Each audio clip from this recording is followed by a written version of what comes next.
The inheritance audit that ended a 10-year friendship.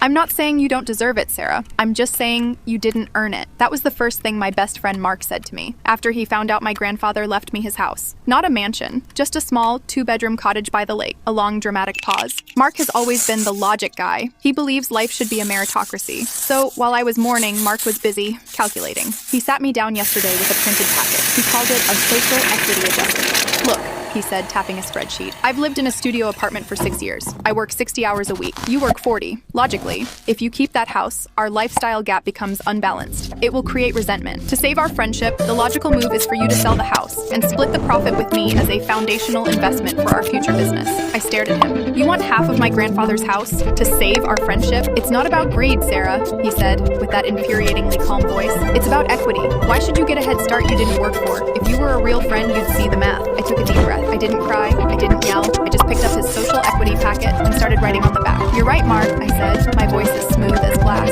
Let's talk about math. For 10 years, I've been your emotional safety net. I've driven you to the airport 14 times. I paid for your dinner when you were between jobs for 6 months. I even helped you move 3 times. I leaned in, pointing at my notes. If I charge you a standard hourly rate for therapy, moving services, and personal transport, plus interest, you actually owe me $22,000. His smirk vanished. That's different. Friends don't charge friends for... Actually, I interrupted. According to your logic, friends don't let friends stay in debt. So I'll keep the house, and you can keep the $22,000 as a severance package for this friendship. I stood up and pointed to the door. The math is simple, Mark. You wanted equity, but you forgot that you've been in the red for a decade.